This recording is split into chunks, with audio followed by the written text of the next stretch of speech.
I've lived in that all my life. You see these girls in my heart saying, I love you, Diana. Shine and shine on forever, because you are the true princess. She took me and she said, are you gonna do dirty, Diana? The world never heard this part of the story until now.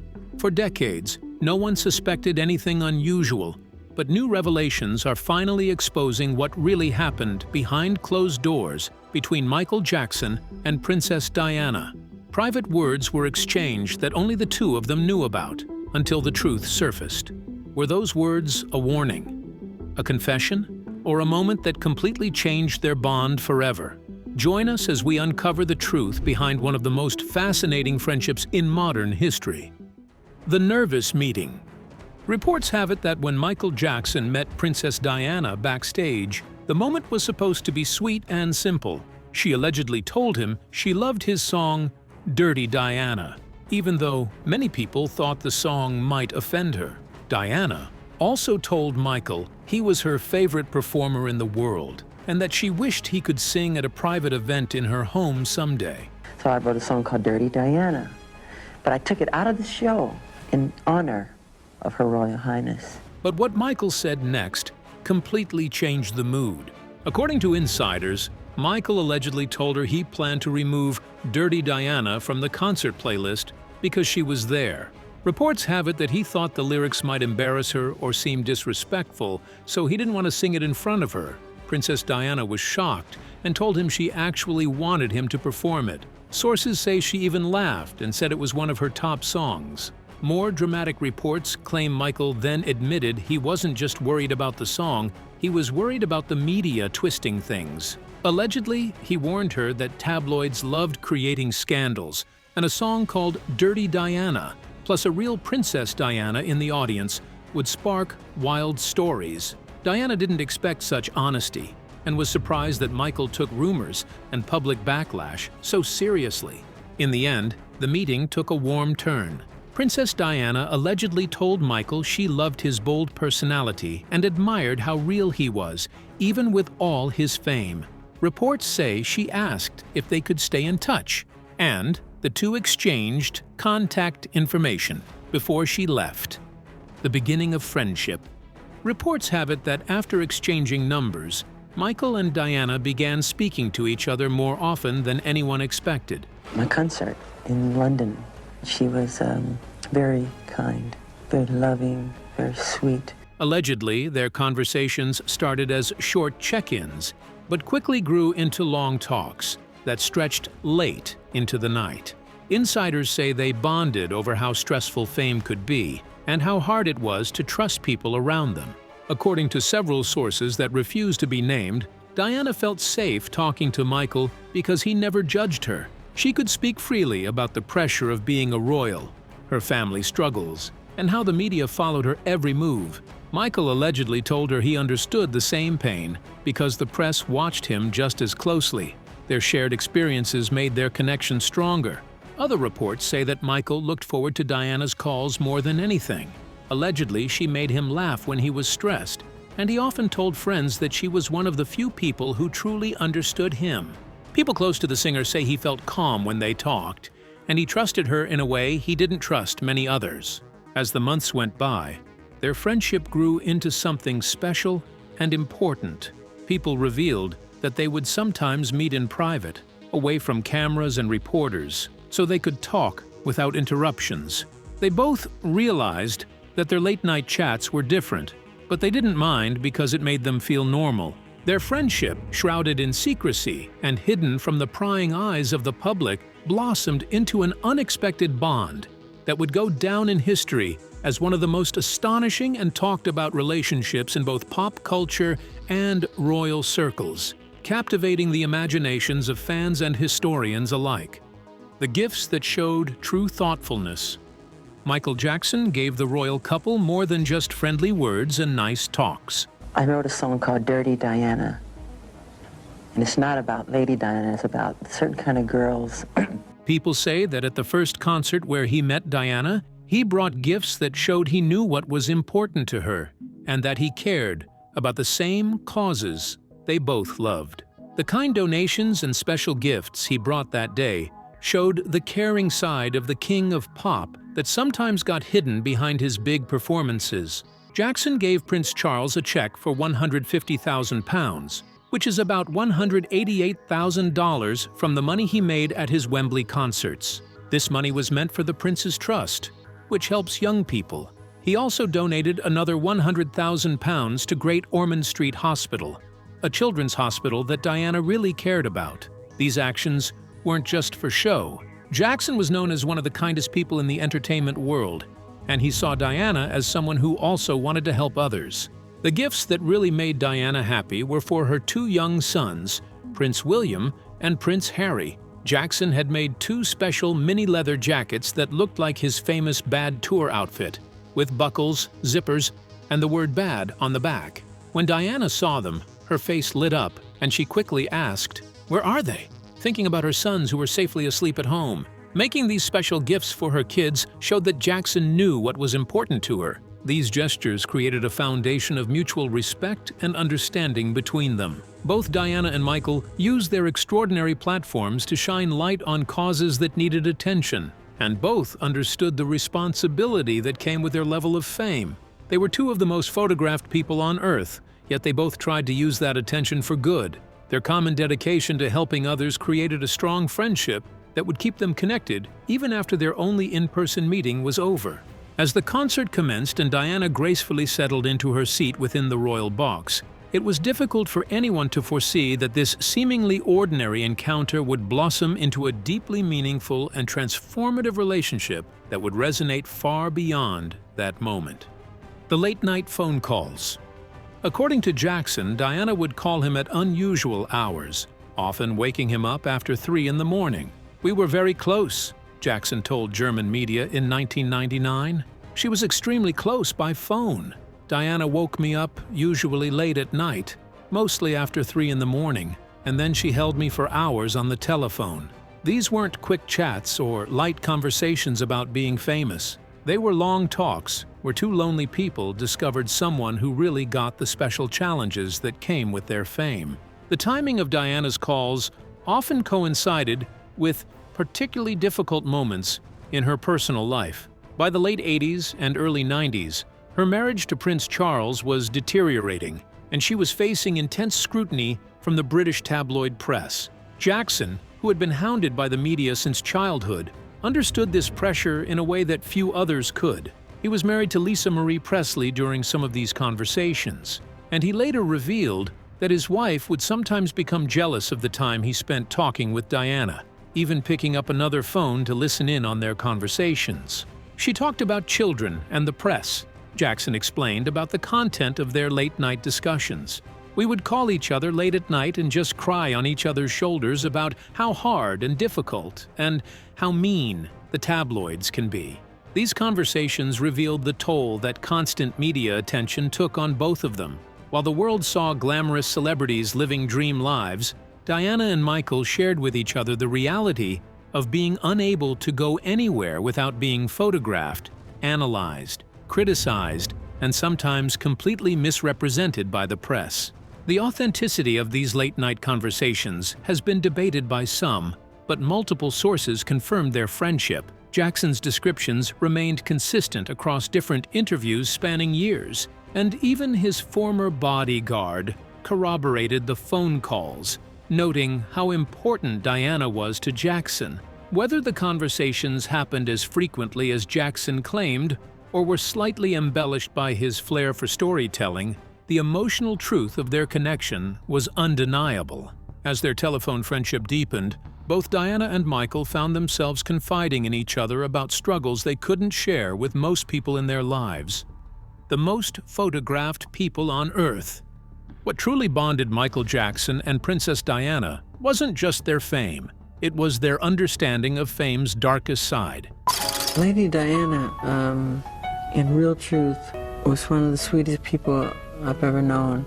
Throughout the late 80s and 90s, they were consistently ranked among the most photographed people in the world, and both paid an enormous personal price for that distinction. Every aspect of their lives became public property, dissected by millions of strangers who felt entitled to judge their every decision, relationship, and even their physical appearance. For Diana, the press intrusion had become relentless and sometimes dangerous. Photographers followed her everywhere, often aggressively pursuing her car through London streets. They used telephoto lenses to capture private moments, published unflattering photos, and created narratives about her life that bore little resemblance to reality. The constant scrutiny affected her mental health and made it nearly impossible to maintain normal relationships or provide her children with anything approaching a normal childhood, despite her best efforts. Michael Jackson's relationship with the media was equally complicated and damaging. Having started his career as a child with the Jackson 5, he had never known a life outside the public eye. By the time he met Diana, he was already facing bizarre tabloid stories about his appearance, his lifestyle, and his personal relationships. The media created a caricature of him that bore little resemblance to the real person, and the more he tried to maintain privacy, the more aggressively the press pursued him. In their conversations, Diana and Michael found a safe space to express frustrations they couldn't voice elsewhere. "We shared something in common with the press," Jackson explained in 2003. "I don't think they hounded anyone more than her and myself. We had a relationship where we would call each other late at night and just cry on each other's shoulders." For people who were supposed to have everything, they shared an acute understanding of everything they had lost in exchange for their fame. Both of them struggled with the impossibility of maintaining genuine human connections. When every relationship became tabloid fodder, Diana's friendships were scrutinized and often destroyed by press attention, while Jackson's attempts at dating or marriage were turned into media circuses. They each understood the isolation that came with being unable to trust new people, never knowing if someone wanted a real friendship or just proximity to fame. In each other, they found someone who needed nothing from them except understanding and companionship. Could they have ever imagined that their shared experience with invasive paparazzi would lead to unforeseen and tragic consequences? Humanitarian hearts in sync. Michael Jackson and Princess Diana were not just famous, they both cared a lot about helping others. Was the princess making a statement? In the past, she's talked about being in the dark ages. They used their popularity to shine a light on important issues that needed more attention. Instead of just putting their names on things, they actually got involved and worked hard to make a difference. Their common commitment to helping others was a key part of their friendship. Diana changed how the royal family helped others by getting involved with people that many ignored or were afraid of. Her well-known pictures of her shaking hands with AIDS patients without gloves during a time when many were scared and confused about the disease helped people see things differently and lessened the fear. She went to hospitals, homeless shelters, and places where people were dying, showing real kindness and care to those who felt like nobody noticed them. Michael Jackson's humanitarian work was equally extensive, though sometimes overshadowed by his musical achievements and controversial personal life. He supported dozens of charities throughout his career, from the United Negro College Fund to the Make-A-Wish Foundation. During his visit to London for the Bad Tour, he not only donated the £250,000 to the Prince's Trust and Great Ormond Street Hospital, but also made multiple visits to sick children on hospital wards, bringing joy to kids facing their own battles. Diana and Michael knew that helping others wasn't just for taking pictures. It was about using their special position to make a real difference. They realized that being famous allowed them to speak up for people who might not be heard. When they talked, they shared these ideas and supported each other. They understood that even though the newspapers might write about their personal lives, what really mattered was the good they did for people in need. Both Diana and Michael cared a lot about helping kids. Diana worked hard for children's hospitals and programs that helped young people grow. Michael was known for inviting sick and less fortunate kids to his Neverland Ranch and included charity work in his concerts. They both had tough childhoods, and this made them want to protect and care for children in ways they wished they had been cared for when they were young. As the years passed and their friendship continued, could it be that their shared values remained a constant source of connection even as their personal lives grew more complicated? A friendship that lasted through distance and time. From 1988 until Diana passed away in 1997, Michael Jackson and Princess Diana kept their special friendship going, even though they lived far apart and had very different lives. You canceled the concert you were about to do when you heard of Diana's death. Yes. They never saw each other in person again after that night at Wembley Stadium, but they grew closer through late-night phone calls and the understanding they shared. Their friendship showed that real connections don't need people to be together all the time when they truly get each other's feelings and experiences. Jackson was touring almost constantly during this period, traveling the world with his Bad, Dangerous, and History tours. Diana was navigating an increasingly difficult marriage that would end in separation in 1992 and divorce in 1996. Despite these challenges and their packed schedules, they made time for each other during those pre-dawn phone calls. For Jackson, Diana was someone who understood the peculiar isolation of his level of fame.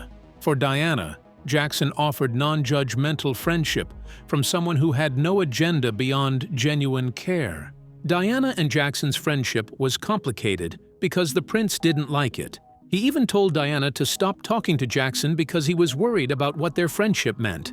This made Diana think a lot about her feelings, as she struggled with the rules that came with being a princess. The real connection they had was hidden by what was expected of her, turning their friendship into something that caused her a lot of confusion. Jackson included mentions of Diana in his music over the years. Some fans and experts think that certain lines in his later songs, especially in Privacy from the Invincible album, talked about Diana's problems with the paparazzi and her sad death. The lines about "one of my friends had to pass away to get that message across" and "my friend was chased and confused" seemed to directly refer to what happened to Diana in the Paris tunnel where she lost her life. Jackson's strong feelings raised the question of just how close their friendship was, especially in light of the tragic way Diana's problems with the media came to an end. The phone call that changed everything. August 31st, 1997, started as just another day on Michael Jackson's History World Tour. He was scheduled to perform in Ostend, Belgium, before 60,000 eager fans who had been waiting to see the King of Pop perform his spectacular show. The production was ready, the crew was prepared, and Jackson was going through his usual pre-concert routine.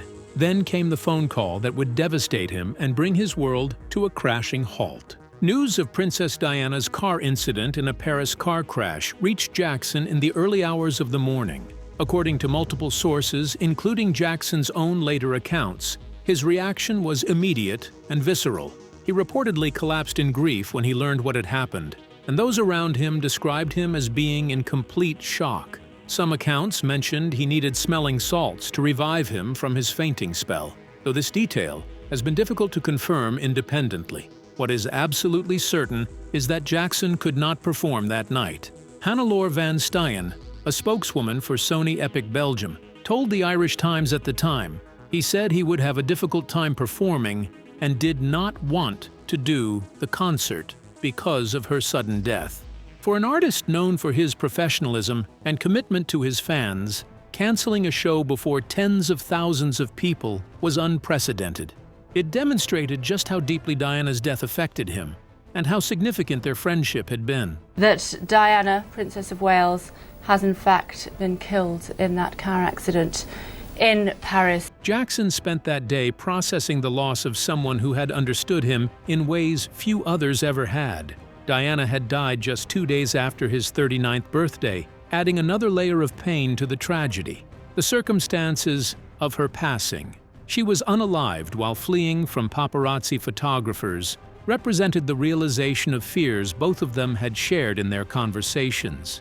The very press scrutiny they had discussed during those late-night phone calls had ultimately claimed her life.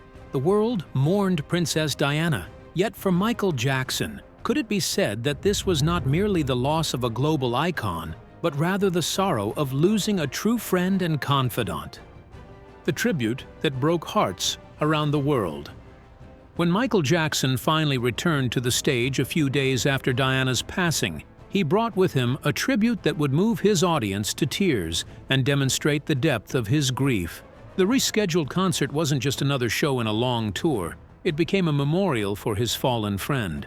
Jackson transformed his pain into a powerful public acknowledgement of what Diana had meant to him and to the world. The concert began with Jackson's song Smile, playing as images of Princess Diana appeared on the massive screens surrounding the stadium. The choice of song was deliberate and poignant. Smile was a melancholic piece about maintaining hope and dignity in the face of sadness. As Diana's face filled the screens, many in the audience began crying, creating a moment of shared grief between the performer and his fans. Jackson stood silently during the tribute, visibly emotional as he honored his friend. Later in the show, Jackson addressed the audience directly about Diana. "In my heart I was saying, I love you, Diana.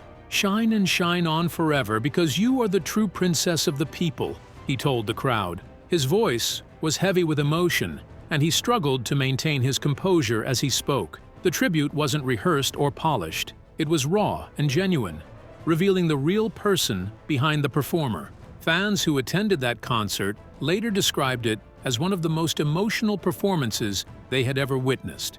Jackson also attended a memorial service for Diana held in Los Angeles, unable to travel to London for her funeral due to his touring schedule.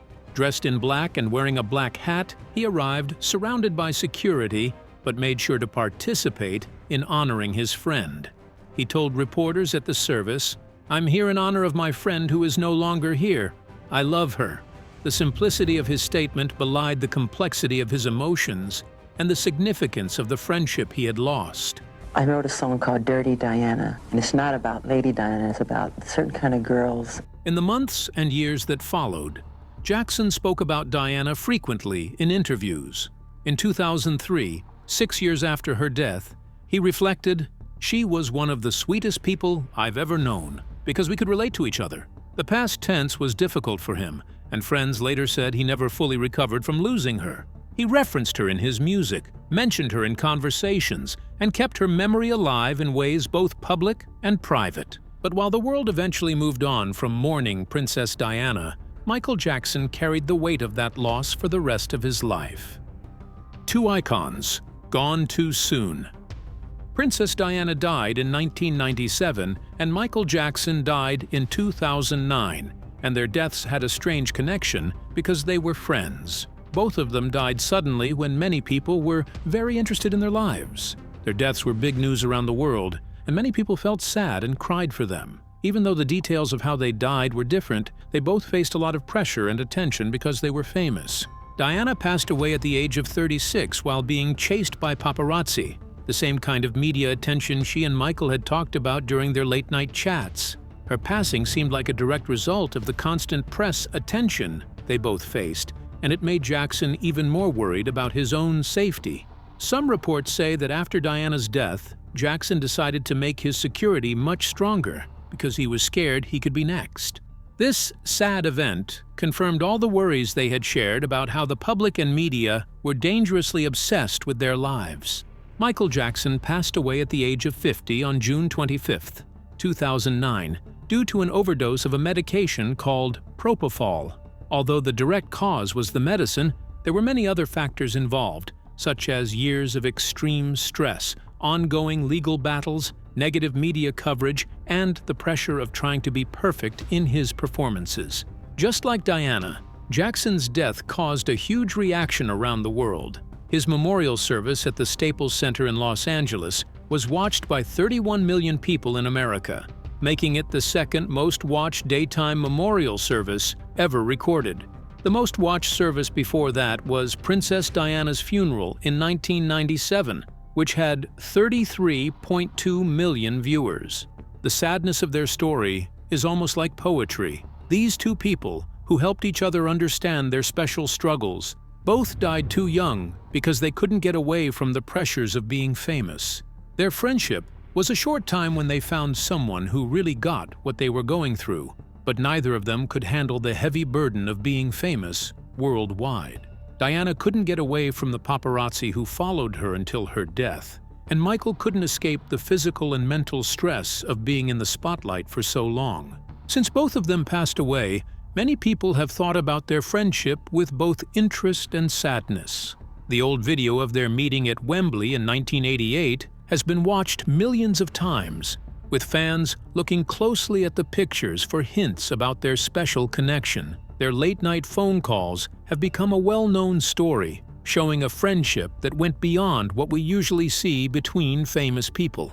What remains most powerful about their relationship is what it reveals about the human cost of extraordinary fame. Behind the titles King of Pop and People's Princess were two people who struggled with loneliness, invasive media attention, difficulty maintaining authentic relationships, and the constant pressure to maintain their public images. In finding each other, they created a refuge where they could be vulnerable and honest. The tragedy is that this refuge wasn't enough to protect either of them from the forces that ultimately claimed their lives. Which aspect of Michael and Diana's friendship do you find most compelling? Did their shared experience with invasive media attention make their bond inevitable? Share your thoughts with us in the comments section. Remember to like, share, and subscribe for more. Also, click the next video showing on your screen. You will enjoy it.